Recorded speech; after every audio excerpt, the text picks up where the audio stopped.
dia a todos. Bom dia. Feliz sábado. Feliz sábado, irmão. Louvado seja o nome do Senhor pela sua vida, mas acima de tudo pela sua presença aqui Amém. nesta manhã.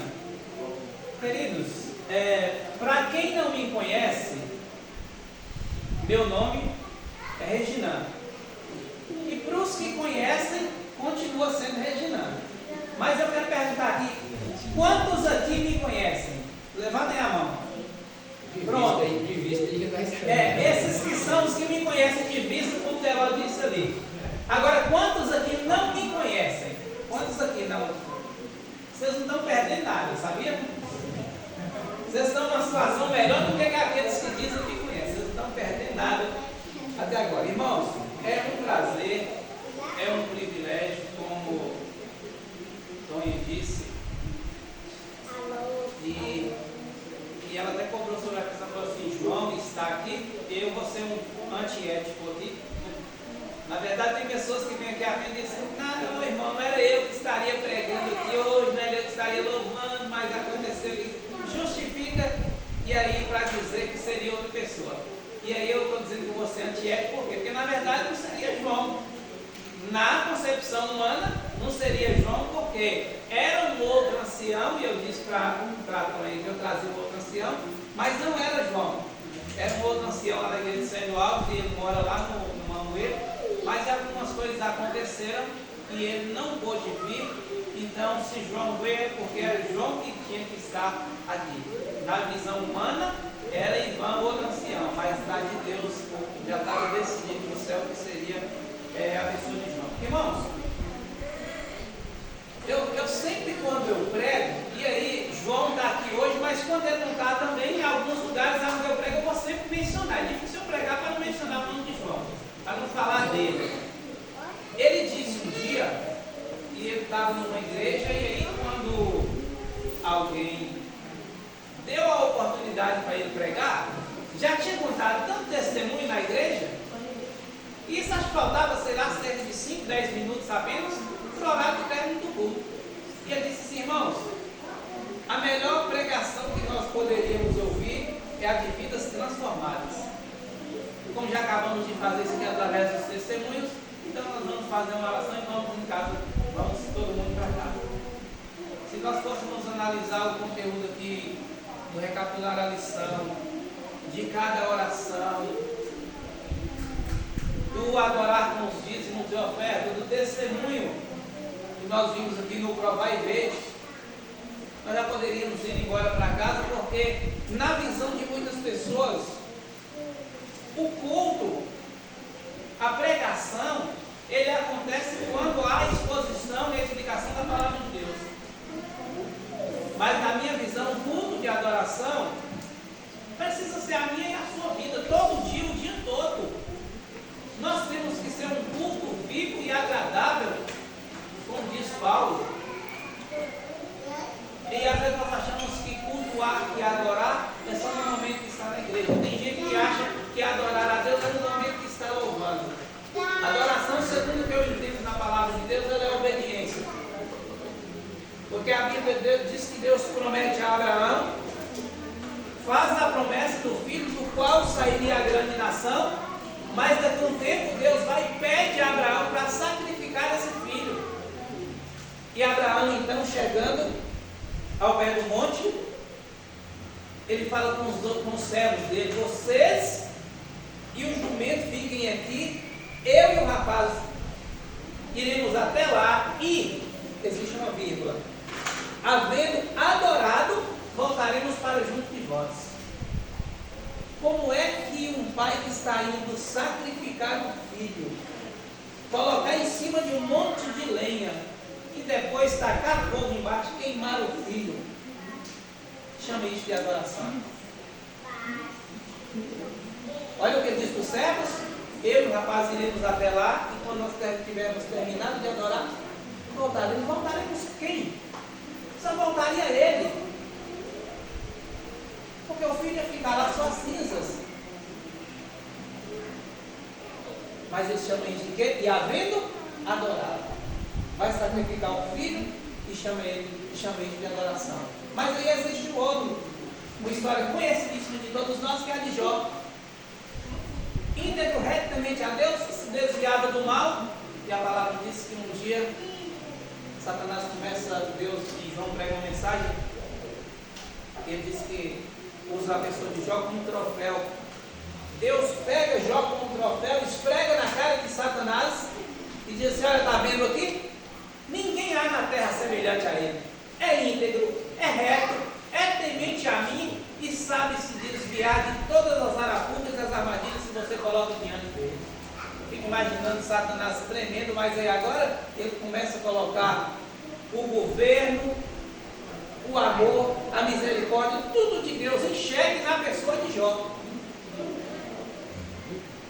E todos vocês conhecem a história de tudo que ele foi fazendo, que ele não pode fazer. Por último, a palavra de Deus diz que ele perde 11.500 animais. 11.500 animais.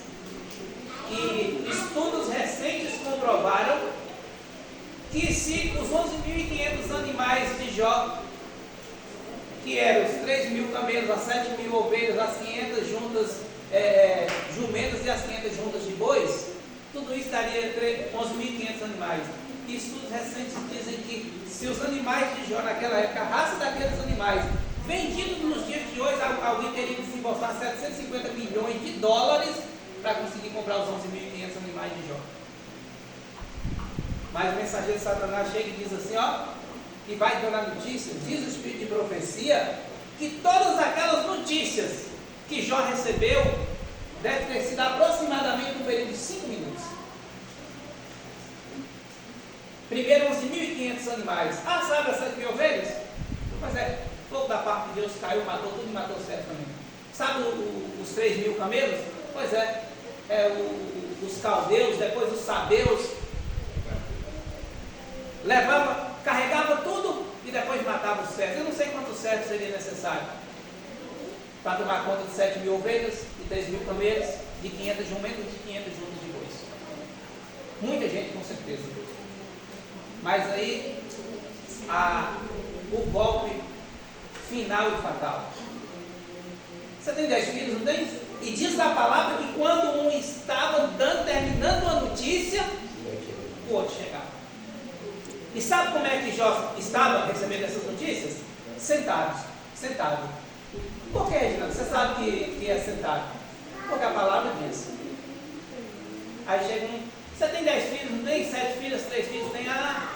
E ele, por acaso, estava comemorando festinha de aniversário, queridos, e diga-se de passagem, não era festa com bagunça, não, era culto de adoração a Deus. Completava, fazia aniversário, outro começava assim, ó, na casa do primeiro até do último. Pois é, um vento do lado norte, o infeliz sabia até de que lado veio o vento. Deu sobre as bases da casa, derrubou sobre os seus 10 filhos, estão lá os 10 mortos embaixo dos escombros. A palavra de Deus diz o quê? Então, Jó se levantou, rasgou sua veste, seu manto, raspou a cabeça, rolou na terra, no pó, em sinal de humilhação, e fez o quê? E adorou. Queridos, como é que alguém adora sabendo que daqui a pouco vai ter uma fileira de 10 caixões dentro de sua casa? O que esse miserável aqui fazia? Há pouco eu estava no banco aqui orando por meu filho. Se eu soubesse que, como já aconteceu, acidente com meu filho, qual vocês acham que foi a primeira atitude, iniciativa minha quando eu soube do ocorrido? Foi ajoelhar e orar? Correr para o local. Mas a palavra diz que Jó soube de tudo isso. E antes de fazer qualquer coisa, o que ele faz? Ele adora. Então a adoração não é só louvar, não é só vir aqui sentar aí bonitinho, como nós estávamos falando na lição, ouvir alguém pregar, ouvir alguém cantar. Adoração é fidelidade e obediência, custe o que custar, mas isso, acima de tudo, tem que ser em primeiro lugar. Então, que o que eu e você tenhamos vindo fazer aqui nessa manhã, isso tenha sido unicamente adoração. Se até que nós não temos conseguido adorar, que a nossa oração a Deus deve ser pedida a isso. Senhor, me ajude a ser adorador.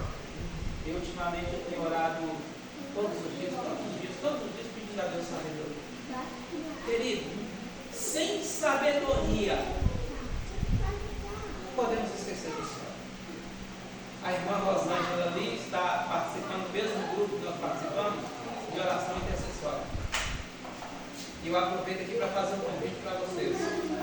É um grupo aonde existem, semanalmente é escolhido 24 pessoas. As pessoas se voluntariam. 24 pessoas. E é escolhido os horários, de forma que cada uma dessas pessoas, todo dia, uma dessas pessoas vai orar durante 1 hora. E sabe aquela situação quando talvez, não vou dizer como é que a oração de vocês não serve, mas sabe aquele louvor que diz, será minha mãe, será meu pai, ou talvez um amigo, qualquer pessoa, mas seja quem for, a letra do louvor diz que tem alguém orando por mim. Em algum lugar do planeta Terra sempre tem alguém orando por você. Amém. E muitas vezes nós não somos aqui na roça picados por uma cobra, por um escorpião. Nós não somos na cidade ou nas rodovias aí sofrendo um acidente, porque tem alguém orando por nós. E aí esse grupo de oração, o nome do grupo é Orar Sem Cessar. Qual é o objetivo? Querido, nesses dias finais que nós estamos vivendo, nós como igreja, como profeta, povo de Deus, precisamos, não podemos nos dar, não é ao luxo não, ao risco de ficarmos um momento sem oração.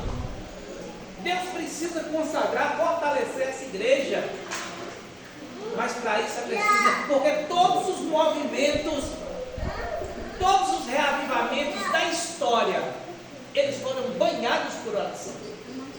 Nunca aconteceu nenhum que não tenha sido dessa forma, e também conosco nesse momento final, na fase final da história, não seria diferente. Então, durante as 24 horas do dia, cada uma pessoa vai estar orando durante 1 hora inteira, para que durante as 24 horas a igreja não fique desassistida sem oração. Tem alguém ajoelhado em cada hora das 24, todos os dias, orando por mim, orando por você, orando pela sua família, mas orando sobretudo pela consagração dessa igreja. Amém. Então, se você deseja fazer parte deste grupo de oração, deste grupo intercessor por esse objetivo, aqui em Mandacaru vocês podem procurar a irmã Rosângela.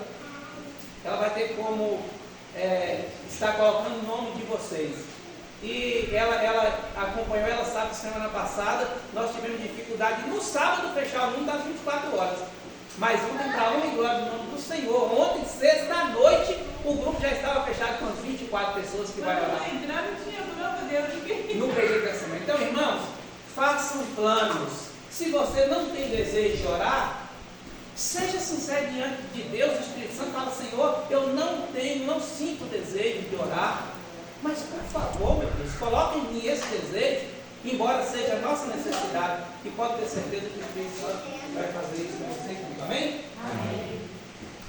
Queridos, eu quero nesta manhã convidá-los a abrir a palavra de Deus. E aí, João já disse aqui na lição de que os irmãos lá na igreja lá, que ele passa para a igreja, eles já estão adorando, volta, eles continuam adorando, o que significa que aqui a gente pode ficar até as 2 hoje, né? Pelo menos para tentar imitar eles um pouco. Eu sei que quando vocês terminam o culto aqui, então eles já sacam de a cabeça assim meio desanimada, mas é música, viu, irmã? É consagração.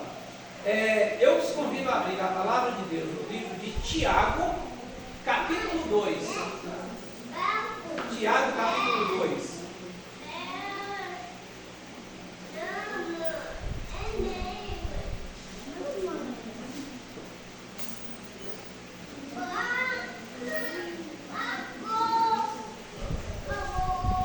Quantos já encontraram Tiago 2?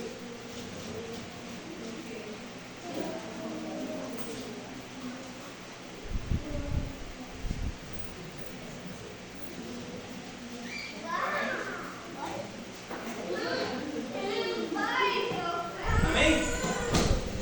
Tiago capítulo 2 e o versículo eu já falo logo após a oração. Grande Deus e Pai, muito obrigado por ter diante de nós, em nossas mãos, enquanto se aberta a palavra, e nós a consideramos e ela verdadeiramente é a palavra de salvação. compreendê-la somente à luz do Espírito Santo. Se for necessário o Espírito Santo para a confecção da mesma, não seria necessário também para a nossa compreensão, não seria diferente também para a nossa compreensão. Amém. Por isso, Espírito Santo, esvazia-nos de nós neste momento. E por favor, fale poderosamente a nossa mente e ao nosso coração. Amém. Mas não permita sairmos daqui sem a certeza que o Senhor falou conosco através da tua palavra. Amém, Senhor. Neste momento a voz vai ser minha, mas que a palavra continue sendo sempre a tua.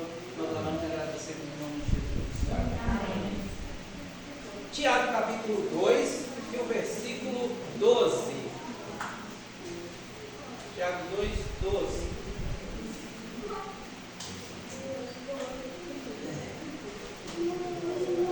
E João desmarcou minha Bíblia aqui. Mas é fácil de achar, né? Tiago é um dos livros mais fáceis de achar. Ele está entre Gênesis e Apocalipse. Bem pertinho. Não, a referência dessa aí não tem como errar, né? Não tem como errar. Tiago capítulo 2, e o versículo é o 12. O que é que diz aí na Bíblia de vocês, na versão de vocês? Que gostaria de ler, por favor?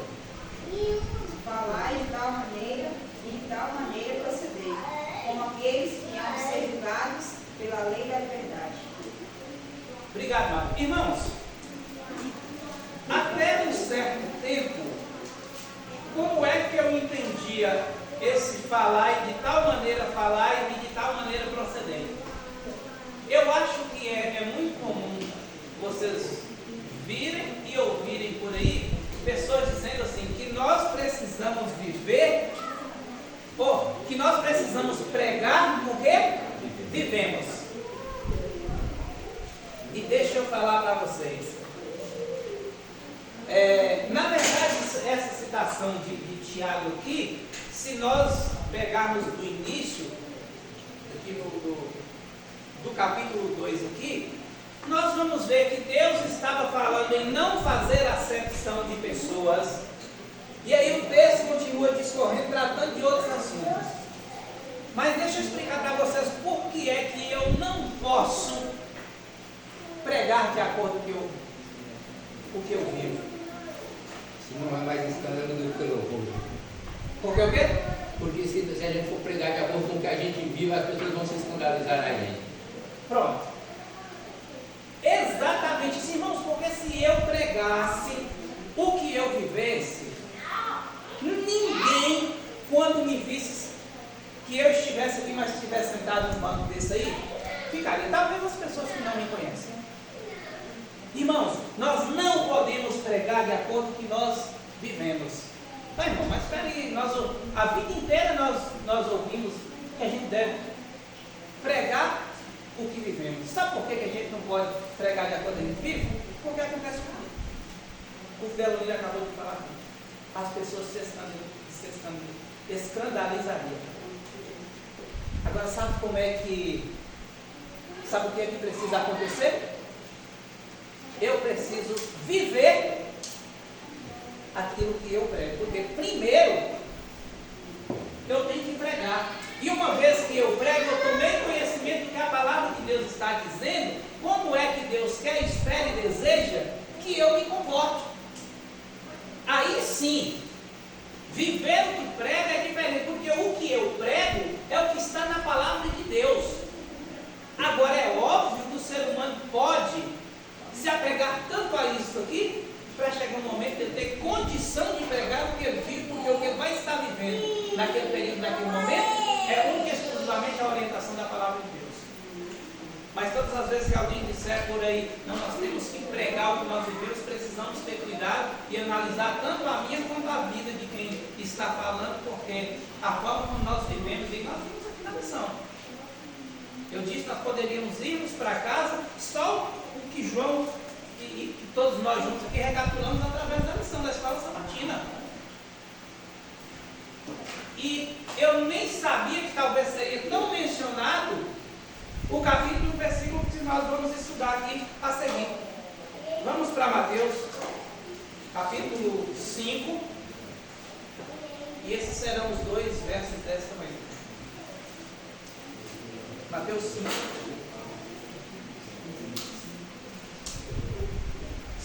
5:13.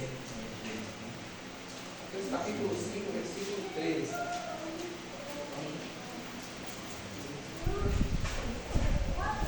E eu quero só o versículo 13 e pronto. O que diz aí? Na minha versão diz assim: vós sois o sal da terra. Ora, se o sal vier a ser insípido, como lhe restará o sabor? Para nada mais presta, senão para ser lançado fora e ser pisado pelos homens. Pronto. Tanto João quanto outras pessoas aqui, nós deve ter mencionado isso aqui pelo menos 3 ou 4 vezes, esse versículo nessa manhã.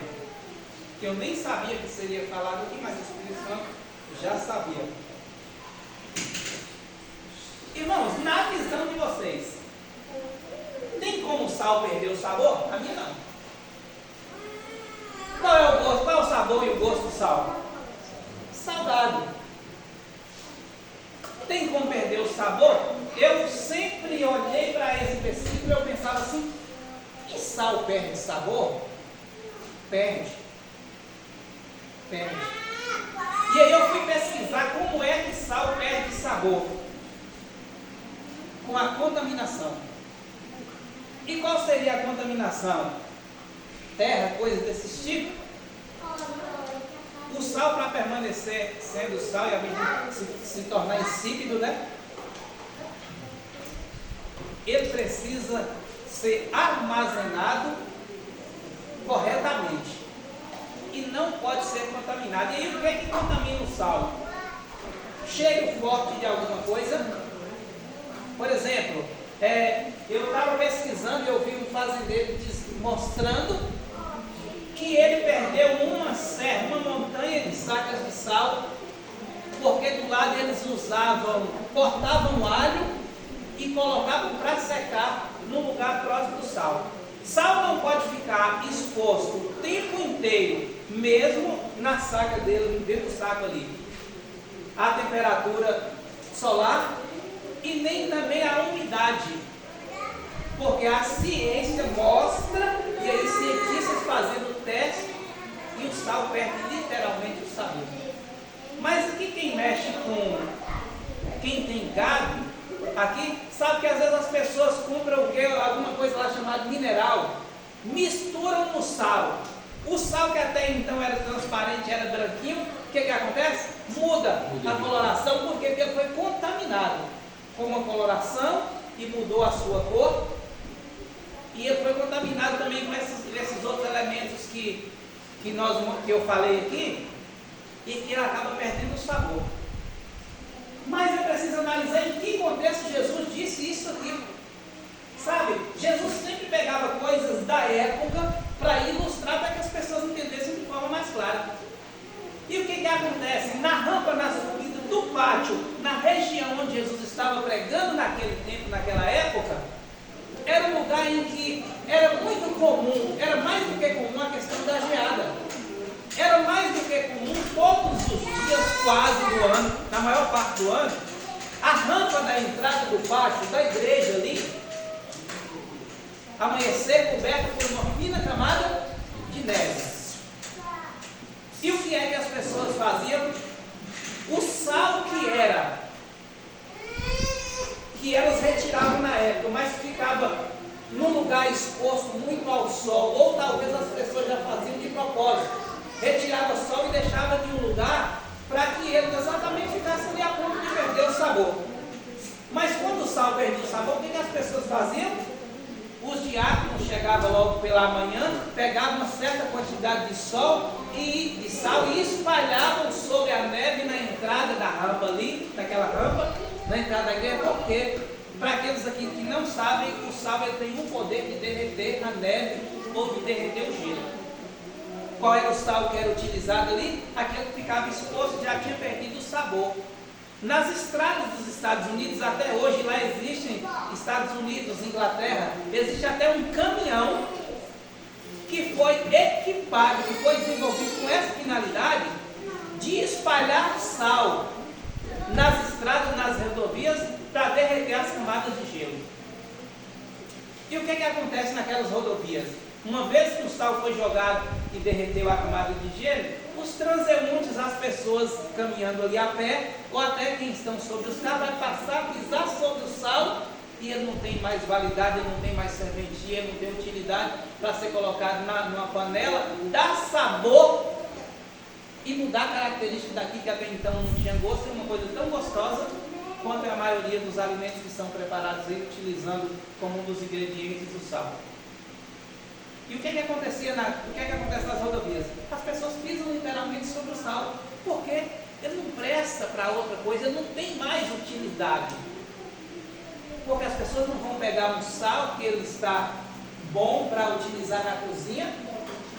E, inclusive, existe até empresa que trabalha para os Estados Unidos e para a Inglaterra, retirando o sal, deixando amontoado em determinado lugar, e tanto a exposição dele à luz solar quanto à umidade perde literalmente o sabor. E esse sal ele é utilizado para espalhar nessas rodovias e derreter a camada de gelo. Olha agora Jesus naquela época falando uma coisa que está sendo utilizada nos nossos dias.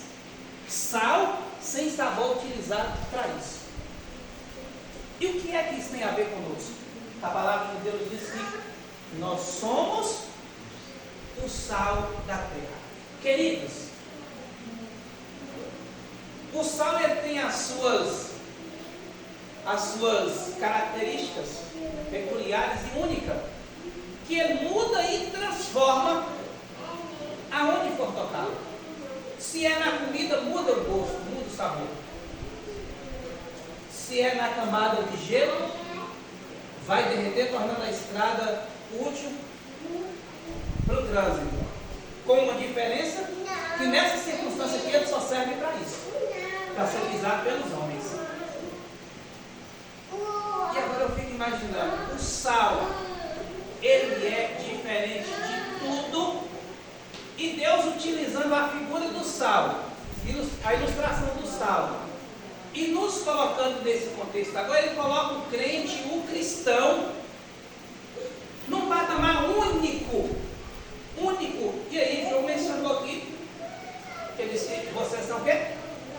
Raça eleita, sacerdócio real, nação santa, um povo exclusivo. O sal ele é exclusivo.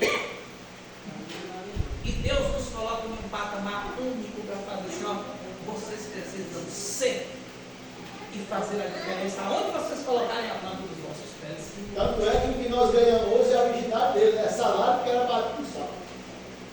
E aí eu fico imaginando, nós já falamos na lição, por isso eu disse para vocês, poderíamos ir embora. Qual é a diferença, queridos, hoje? Não pode ser que tem uma ou outra pessoa diferente, louvado seja o nome do Senhor por isso, mas todos nós aqui estamos nessa responsabilidade, nessa obrigação. Eu quero só falar para vocês aqui, olha, por exemplo, nós vamos à praia, lá tem uma mulher que não tem conhecimento da palavra de Deus, ou não obedece a Deus de acordo com a orientação da sua palavra, mas vamos colocar a adventista aqui. Lá tem uma adventista também. Aqui não conhece a palavra de Deus, ela está na praia de biquíni. Como é que está a adventista? O que é que acontece com as mulheres grávidas? Estou colocando mulheres, mas calma, viu? As mulheres que estão grávidas, a maioria dessas mulheres, elas retiram a roupa, e aí me perdoem pela forma que eu vou falar, ficam só de calcinha. Muitas vezes o esposo dela ainda ajoelha, segura na barriga, contrata um fotógrafo profissional e mostra o corpo da mulher inteirinho. Qual é a diferença? Que agora a barriga está grande. Qual é o problema se ela ficar assim então depois que a criança nascer? Ou antes da criança nascer? Porque o mundo é quem faz isso, instituiu. Mas baseado no que ela falou aquela hora, eu não posso ser diferente. Eu tenho que ser igual. Eu tenho que ser igual, porque senão as pessoas dizer, as pessoas vão me ver como um diferentão. Eu não posso ser um diferentão porque eu vou ser careta. Eu vou ser antiquado, eu vou ser arcaico. Eu preciso ser moderno, eu preciso ser atual. Mas atual na visão do mundo, das pessoas. E não atual segundo a orientação daquele que é atualista todo o tempo todo.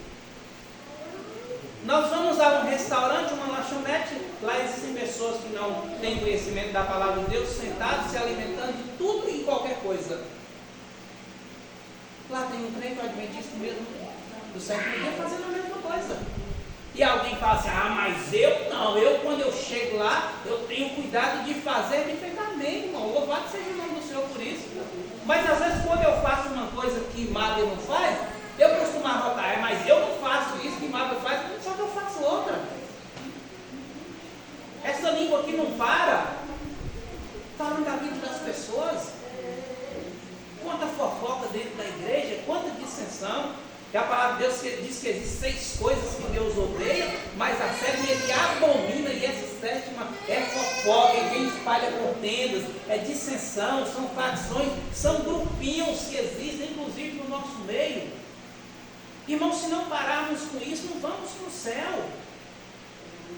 João estava no banco ali, falando, se ele não voltar, mas ele vai voltar.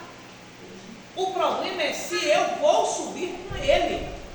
É se essa volta dele vai me levar. E aí eu volto até no que Casinho falou ali. E nós costumamos dizer, essa é a igreja e esse é o povo. A igreja é. Agora o povo, eu preciso me voltar para a palavra de Deus todos os dias e conferir nela se eu estou sendo parte desse povo. Porque o irmão José Martins, ele disse uma vez na igreja de Sérgio Alves, ele disse, se você quiser sair por aí dizendo que você é crente, que você é evangélico, você fica à vontade.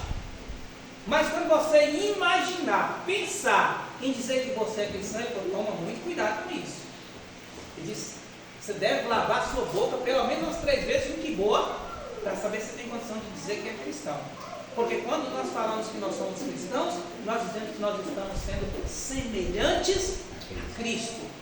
Nós estamos vivendo, andando, nos comportando como Ele fazia, dessa forma.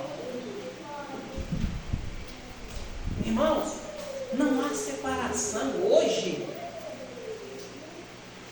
Nós estamos vivendo as nossas casas cheias de ídolos. E alguém diz, mas eu não tenho nenhuma imagem feita lá de gesso, nenhuma escultura feita de barro nem de madeira. Irmãos, mas a quantidade de ídolos e de esculturas que nós temos fabricado e levantado aqui na nossa mente, no nosso coração. E eu tenho pedido a Deus para me dar sabedoria para utilizar isso aqui, ó. Pensa quanta doideira e quanta loucura eu já fiz na vida com isso aqui. Que isso é uma bomba atômica espiritual nas nossas mãos hoje, se nós não pedirmos o Espírito Santo, todos os dias que nós levantarmos, todas as vezes que nós formos fazer isso aqui, Espírito Santo, por favor, coloque a sua mão aqui debaixo da minha, coloque os teus olhos sobre a tela, a sua mente na minha, e me ajude, por favor, a usar isso aqui. E quantas vezes isso aqui tem tomado o tempo de estar no culto na quarta e no domingo à noite? Então isso aqui não é escultura, isso aqui não é ídolo. Quantas vezes isso aqui tem substituído o lugar de Deus? E tem sido um instrumento nas nossas mãos para nós nos comportarmos como um Nimrod, que a Bíblia mencionou, enfrentando a Deus. Nos tornando caçadores de problema, e não é caçador de problema uns com os outros, é com o Rei do Universo. E aí, Rodrigo Silva diz, não será nada bom se você estiver em falta com isso aqui no dia que o Todo-Poderoso estiver voltando na vida dos céus. E eu quero... Aqui é 11h30, termina? 10 minutos, vocês aguentam? Pronto. Queridos, eu vi uma mensagem que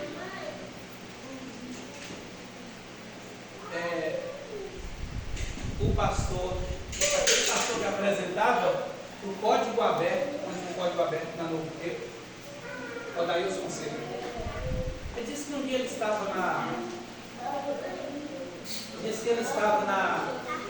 no escritório da Associação Paulista, lá na pequena cidade de Arconovia.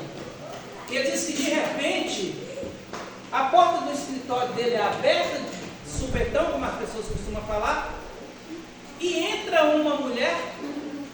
E ele disse, por ser desconhecida, aquilo não poderia estar acontecendo num escritório que tem todo um sistema de segurança. Mas a porta é aberta e ela entra, se aproxima dele e ele então se afasta e diz, espera aí, minha senhora, de onde é que a senhora vem? Quem é a senhora? O que está acontecendo? E diz que ela fala assim, pastor Odailson, eu vim aqui somente para falar com o senhor.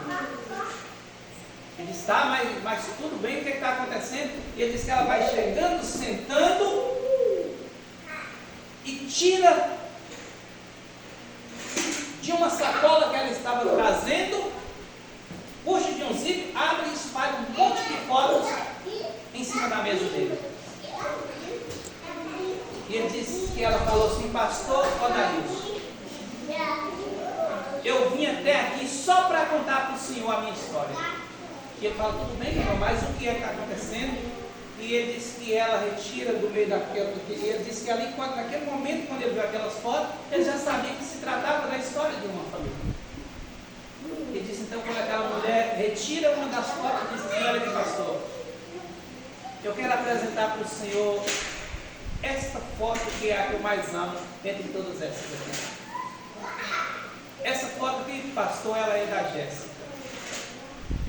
A Jéssica, a minha filha, pastor, a minha filhota, beleza, lindeza, carisma. E ele disse que os olhos daquela mãe todo dia viajavam nos elogios que fazia a filha. Ele disse, pastor, essa aqui é a Jéssica, 22 anos. Ama fotografia, tirar fotos de tudo que vê. E com 22 anos, pastor, a minha filha estava se formando em enfermagem. E naquela semana da formatura, período de toda aquela empolgação, como é na vida de todo estudante, de todos os formandos, com a Jéssica também não era diferente. Preparativos, comemorações, organização de tudo. E no dia da formatura, no momento da apresentação de receber os diplomas, a Jéssica sente uma coceira nas costas. Ela passa a mão por cima da veste, do blazer, daquela, como é que é o nome que usa, João? Da beca. E o dia passou, dia de formatura. Os dias foram se passando e aquela coceira foi aumentando. E aí resolvemos então levar a Jéssica no médico. De um médico para o outro médico, do outro médico para o especialista e do especialista o diagnóstico. Pastor, a Jéssica, a minha filha, 22 anos. E nesse período ela tinha conhecido antes um pouco da formatura, bem antes da formatura, o Felipe. Um rapaz bacana, decente, namoro cristão. Já havia algum tempo que eles estavam namorando. E então de um médico, outro médico especialista e do especialista de agnóstico. A minha filha, pastor, ela estava com carcinoma. E carcinoma, ele é câncer de pele do mais alto grau que existe. E ela diz, pastor, e aí o senhor imagina que esse é um tipo de notícias que quando você recebe, parece que o chão se abre e você não cai, flutua. de noites intermináveis, de perguntas que não se tem respostas. Imagine então naquela semana, naquele período da formatura, uma notícia como essa, ela desmonta a estrutura de qualquer um, tanto de quem recebe, quanto de quem comunica. E ela disse, os médicos dizem, pastor, que o carcinoma é uma doença, quanto mais jovem for o paciente, mais agressiva e devastadora ela é. Minha filha recebe aquela notícia, sentença de morte dada. Mas a esperança continuava. E ela disse, o senhor não sabe, pastor, o que é que naquele período ali, o Felipe, o namorado da Jéssica, ele fez. Ela disse, como um filme de ficção que salta da tela para a realidade. O Felipe então reúne nós, os pais da Jéssica, os pais dele, e diz assim, eu preciso da autorização de vocês para eu conversar com a filha de vocês. Autorização concedida, então o Felipe pede, pastor, a Jéssica em casamento. E ele diz, Jéssica, eu sei que vai ser curso, mas eu te amo tanto que eu quero estar do seu lado. E naquele período, pastor, nós nos organizamos, nos reunimos, cerimônia simples apenas para os familiares. O Felipe e a Jéssica se casaram e foram felizes para sempre, numa lua de mel curta, durante 4 meses. E então, começou todo aquele lagar de uma pessoa que tem problema de câncer. Eu não sei quantos aqui já conviveram com alguém que teve câncer, quantos aqui já lidaram com pessoas que tiveram câncer. É como uma balança, uma escada rolante. É a beleza indo, os cabelos caindo, todo aquele sofrimento, pastor. E com a minha filha Jéssica não foi diferente. E aí, pastor, houve a necessidade de nós trazermos a minha filha para aqui, para São Paulo. E eu atravessei 2.000 e tantos quilômetros que eu moro no interior do Maranhão, só para vir aqui contar para o senhor a minha história. Nós trouxemos a Jéssica para São Paulo, internamos ela no hospital aqui, e a Jéssica entrou naquele hospital, mas ela não saiu mais. Porém, pastor, todos os sábados, o único momento de alívio que a minha filha tinha das dores que ela sofria 24 horas por dia, era exatamente no sábado, no momento que o senhor entrava no programa Código Aberto. Que ela assistia, ela falava para mim, falava, mãe, eu preciso conhecer esse pastor. Porque ele fala de um jeito diferente, ele fala de um jeito animado. Eu preciso conhecer esse pastor. E aí, pastor, todo sábado o senhor entrava no momento do Código Aberto. E ela disse que as dores iam embora, ela sentia alívio total. Mas no momento que a pregação do senhor terminava, que acabava o programa, as dores voltavam da mesma forma. E nós passamos com Jéssica durante 4 meses no hospital. Até que chegou um dia em que no sábado à tarde ela me chamou e disse assim, mãe, eu preciso que a senhora me faça um favor. Eu preciso que a senhora... Ela disse, mãe, eu não vou viver mais. Mas eu preciso que a senhora me faça um favor. Eu preciso que a senhora vai procurar esse pastor depois da minha morte. E diga para ele que eu quero eu preciso e eu vou encontrar com ele no céu. Mãe, a senhora vai pedir para ele não faltar no céu. E aí, ela disse: agora, pastor, o senhor entende o motivo da minha vinda aqui? Ela disse: aí, pastor, naquele sábado à tarde, nós estávamos ali, eu, a Jéssica, o pai dela, o Felipe, o esposo, o sogro e a sogra. E naquela tarde ali nós fizemos, depois do programa do Senhor, nós fizemos um culto de pôr do sol, nós cantamos um hino, Mansão sobre o Monte. Nós oramos a oração do Pai Nosso. E quando nós terminamos a oração do Pai Nosso, a Jéssica fechou os olhos, pastor, pela última vez. E só vai ser aberto quando Jesus voltar para os mãos dos céus. E ela disse: agora o senhor entende o motivo de eu estar aqui. Eu atravessei mais de 2.000 quilômetros obedecendo a ordem da minha filha morta.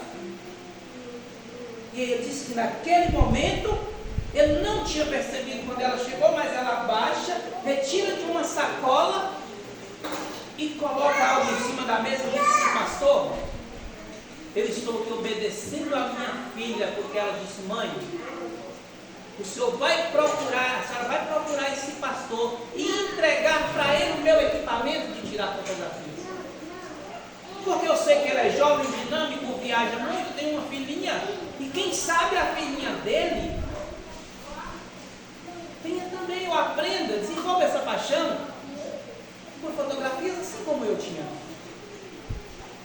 Ele disse que naquela hora, quando a mãe estava falando, ele já estava afundado na cadeira dele, ouvindo aquela mãe contar toda aquela história. E disse que ele passou assim: minha irmã, eu não posso. Ela falou assim: pastor, pelo amor de Deus, usando ou não, mas fique com a herança da minha filha.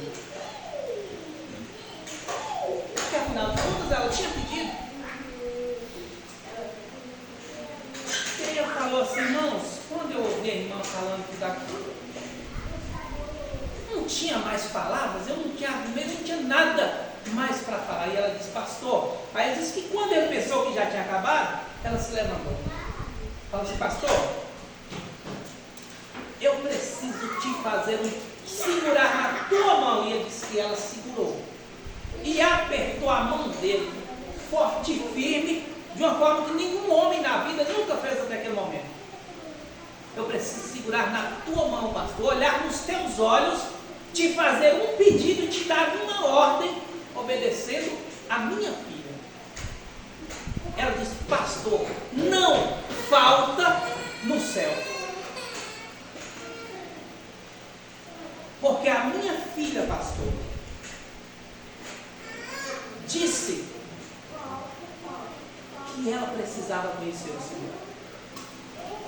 E eu garanti para ela que no céu, depois de abraçar Jesus, a primeira pessoa, a segunda pessoa que ela iria abraçar seria o Senhor. Portanto, pastor, não falta no céu. Eu te ordeno, pastor, te proíbo de voltar no céu, porque o Senhor tem um compromisso com a minha filha, e depois de Jesus abraçar ela no céu. E ele disse: irmãos, eu prego tanto do céu, mas foi dos lábios de uma mãe enlutada que eu vi o maior apelo da minha vida, pedindo para o ser humano não faltar no céu. Irmãos, o que eu estou finalizando? Nós não estamos aqui de brincadeira não, queridos. Nós não somos qualquer povo não. A palavra diz que nós somos raça eleita, nação santa, sacerdócio real, um povo que Deus separou e escolheu de forma exclusiva para brilharmos, para ser a bola de ouro que estava no meio da lama, mas retirada, lavada pelo sangue do Cordeiro, e agora para brilhar. Deus nos chamou exatamente para sermos diferentes, queridos, para sermos e fazermos a diferença aonde colocarmos a planta dos nossos pés. Mas nós queremos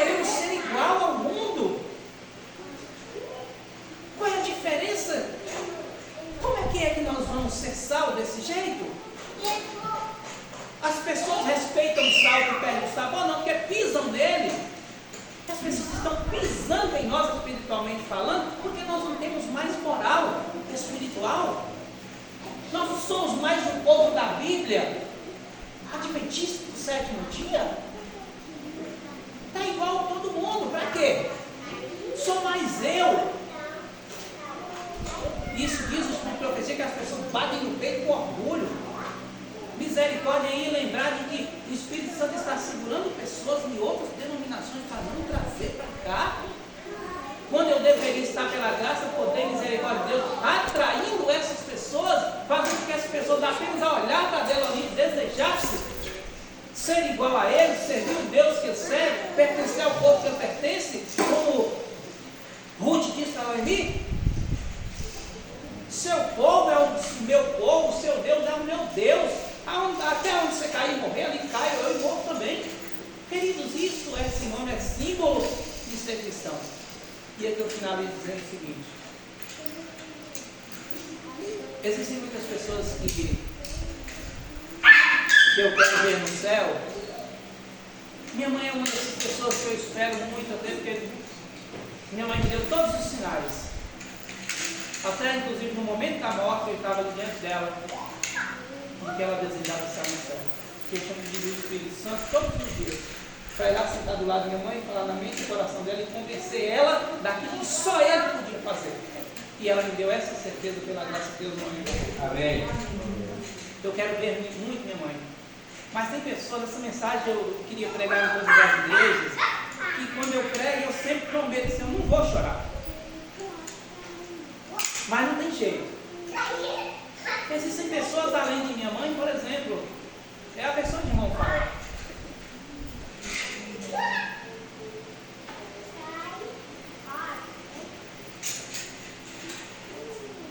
Essa semana eu estava orando e falando para Jesus: eu não posso decepcionar o Senhor, não posso decepcionar o irmão Fábio. Porque eu fico imaginando Jesus voltando. E se eu não estiver vivo, mas eu estiver no pó da terra, o anjo chama meu irmão Faé. E ele vai levantar e olhar para mim com aquele sorriso que só ele me fala: você chegou, você conseguiu. Imagina se eu não estiver lá, queridos. Todo mundo aqui tem alguém que já morreu. Eu sei que todo mundo aqui gostaria de ver seus entes queridos. E agora nós estamos diante da mensagem da palavra de Deus, do relato do pastor Daílson Fonseca, e o que a Jéssica mandou falar para ele, está falando para mim e para você. Deus está falando nessa manhã: não falta no céu. Porque a maior loucura, teu filho falou isso para mim há poucos dias, a maior loucura que o ser humano pode fazer é perder o céu. Querido, Jesus só quer receber você e eu nos braços dele, falar: bem-vindo, meu filho, porque aqui você terá paz, felicidade e alegria para nunca mais ter fim. E nós estamos trocando essa promessa maravilhosa simplesmente para sermos igual ao mundo, quando nós somos chamados para sermos diferentes. Oxalá que o Espírito Santo continue plantando na sua mente, na minha mente, no meu e no seu coração.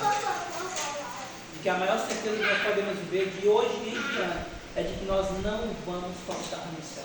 Amém. E que quando Jesus voltar, tanto Ele quanto os nossos entes queridos, quanto todas aquelas pessoas que partiram nessa esperança, nós vamos ter a oportunidade de abraçá-los. Porém, dessa vez, como o grupo Nova Luz costuma cantar, é para nunca mais se separar. Que Deus nos abençoe, que Deus nos ajude, você e eu saímos aqui na certeza de que Jesus está voltando, vai voltar e de que nós não iremos faltar no céu. Porque quando esse dia acontecer, eu vou estar lá, mas eu quero abraçar cada um de vocês aqui. Amém? Amém. Nós iremos até cantar um louvor, mas nós vamos nos colocar em pé e fazer a oração.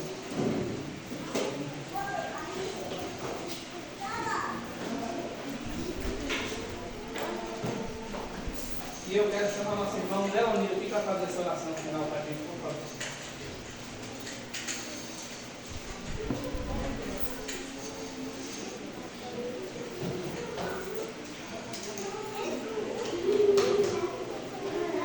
Oremos.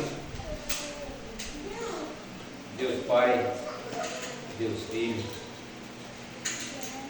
Deus Espírito Santo, obrigado porque falaste conosco. Obrigado porque o Senhor ouviu a nossa oração no princípio. Obrigado porque o Senhor tem tido paciência com a gente, nos dirigindo pelo teu caminho. Por favor, perdoa-nos pelas vezes que erramos e dá-nos forças daqui para frente para continuarmos firmes do teu lado. Aqui existe um pequeno grupo dos teus filhos reunidos. Essas pessoas que confessam diante do mundo que tiveram as vestes lavadas pelo sangue do Cordeiro. Cada um de nós que aqui estamos nesta manhã, queremos nos esvaziar de nós mesmos, para que o Santo e Divino Espírito Santo preencha tudo que há em nós, para que nós possamos ser a luz do mundo. Amém. Toma-nos em teus braços, dirige-nos, aceita-nos na tua presença. Se for o teu querer, continue dando vida e inteligência para cada um de nós, para que nós possamos testemunhar de ti para o mundo. Aceita-nos na tua presença, nós te clamamos agradecidos em nome de Jesus.